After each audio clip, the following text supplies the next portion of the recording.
তোমার রাসূল তোমার কে ফেরেশতায় আসিয়া যখন জিজ্ঞাসা করিবে রবকে তোমার দিন কি তোমার রাসূল তোমার কে ফেরেশতায় আসিয়া যখন জিজ্ঞাসা করিবে প্রস্তুতি নাও সেই জবাবের লাগি রবকে তোমার দিন কি তোমার রাসূল তোমার কে ফেরেশতায় আসিয়া যখন জিজ্ঞাসা করিবে।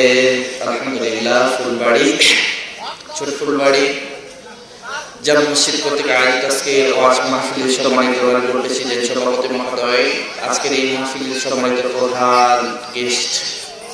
প্রধান অতিথি আলোচনা করবেন দেশ বরণ আলেম সমাজ আমার আলোচনা করছেন আপনাদের এলাকার কৃতি সন্তান প্রিয় ভাই অত্যন্ত গুরুত্বপূর্ণ আলোচনা করতেছেন। আল্লাহ পাক রব্বুল আলামিন তাদের আলোচনাকে দিনের জন্য কবুল করে নিন, সবাই বলেন আমিন। আজকে আমাদের যে সমাজের ব্যবস্থাটা হয়েছে এটা অত্যন্ত ঘৃণনীয় এবং লজ্জানীয় বিষয়টা হচ্ছে আজকে আমরা কোরআনের কথা বলছি, আমাদের উপস্থিতিতে এমনটা জিরো হয়েছে, এমন অবস্থান হয়েছে এখানে সংখ্যার কোনো অবস্থানই নাই। আজকে মুসলিম আমাদের এলাকায় মনে সংখ্যালঘু হয়েছে। আমরা মরে যাব, মরণ হবে, যেদিন মরে যাব এই পরিবেশটা আমাদের জন্য মাওলা পাকের কাছে দাঁড়িয়ে বলবে তোমাকে দুনিয়াতে পাঠিয়ে দিয়েছিলাম, তুমি স্বীকারোক্ত করেছিলে, দুনিয়াতে গিয়ে আমার শ্রেষ্ঠত্ব গোলামি করবা, কিন্তু মাহফিলে তোমাদের উপস্থিতি পাওয়া যায় না। এখানে হিন্দু লোকের বসবাস বেশি হয়। এই মুসলমানগুলো আমাদের উপরে একটু রাগান্বিত হবে, বলবেন কোথায় থেকে কি হুজুর নিয়ে আসছে বাবা, তাহলে আমাদেরকে গালি দেয়। আমি অত্যন্ত উদাত্ত আহ্বান জানাই আপনাদেরকে বলবো অতি দ্রুত আপনার মাহফিলের দিকে চলে আসুন। আমাদের মাহফিল আপনার নাজাতের জন্য জারিয়া হবে না, এই মাহফিলটাকে জান্নাতে যাওয়ার জন্য পথ হয়ে যাবে আপনার। যদি আপনি ক্যাপাসিটি থাকে, যদি আপনি বাসায় অবস্থান করছেন, অতি দ্রুত এই মাহফিলের দিকে চলে আসুন। আল্লাহ পাক রব্বুল আলামিন আপনাদেরকে কবুল আর মঞ্জুর করে নিন। আমি একটা বিষয় বলবো, আজকে এই যে অ্যান্ড্রয়েড ফোন আছে না, অ্যান্ড্রয়েড ফোনের পাগল হয়েছে ছেলেপেলে। এখানে কি করে জানেন, মেসেজ ড্রপ করে গার্লফ্রেন্ডকে মেসেজ ড্রপ করে। প্রত্যেকটা মেসেজ আল্লাহ পাকের কাছে জমা হয়ে যায়, অবশ্যই আছে। এটা আপনাকে নজর করতে হবে। শেরপুরের যুবক ভাইরা, যে মেসেজটা আপনি গার্লফ্রেন্ডকে ড্রপ করছেন, গার্লফ্রেন্ডকে দিয়েছেন, এই মেসেজটা ইহুদি নাছাড়া যারা ফেসবুক, ইনস্টাগ্রাম অর্থাৎ হোয়াটসঅ্যাপ যারা নিয়ন্ত্রণ করছে তাদের কাছে কিন্তু এই ডাটাটা আছে। আপনি যেই গার্লফ্রেন্ডের কাছে মেসেজটা ড্রপ করছেন, এই তথ্য আপনি 1000 বছর পরেও তাদের কাছ থেকে পেয়ে যাবেন।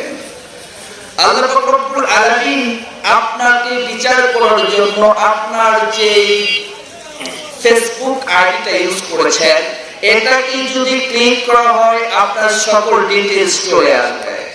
আমি তাই বলবো আপনারা ওই সময়টুকু গার্লফ্রেন্ডের পিছনে না দিয়ে মাহফিলে বসুন। আল্লাহ পাক রব্বুল আলামিন প্রত্যেকটা সেকেন্ডের বিনিময়ে আপনার জান্নাতে যাওয়ার জন্য একটা পথ করে দেবে।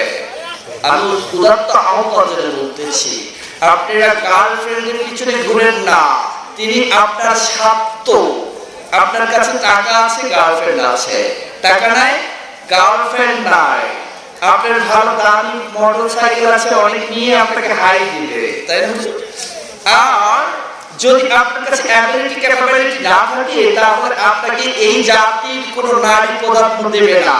আর আল্লাহ পাক রব্বুল আলামিন এতটা ভালোবেসেছেন, আপনি যেখানে যে অবস্থানে থাকুন না কেন, আল্লাহকে একবার আপনি আল্লাহ বলে ডাকবেন, আল্লাহ পাক আপনাকে 70 বার দিনের কাজের জন্য নিয়ে আসবেন। বলুন সুবহানাল্লাহ, সুবহানাল্লাহ। আল্লাহ রব্বুল আলামিন আমাদেরকে গার্লফ্রেন্ড থেকে দূরে রাখুন।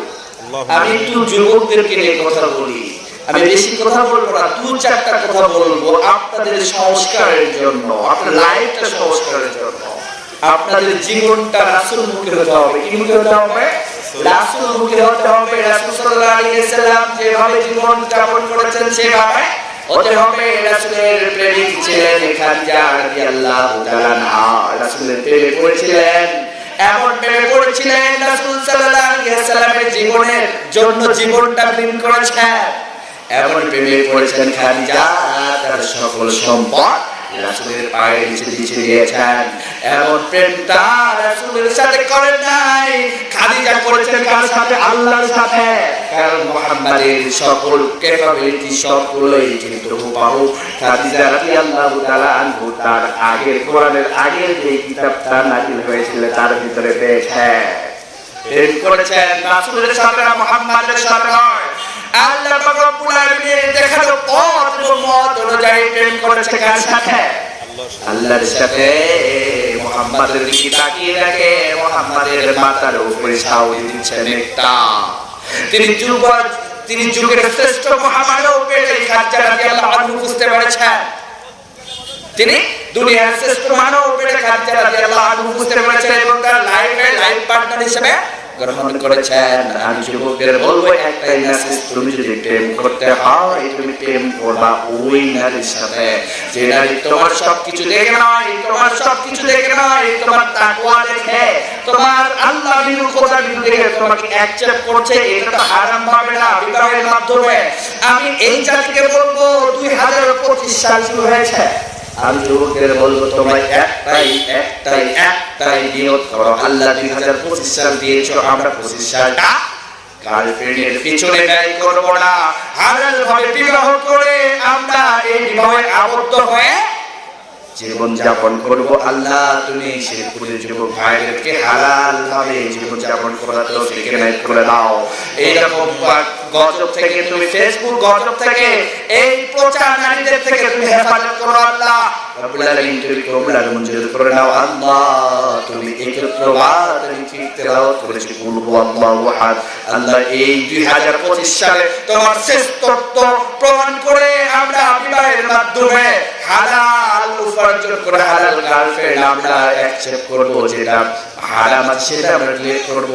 আল্লাহ রব্বুল আলামিন তুমি আমাদেরকে কবুল আর মঞ্জুর করে নাও।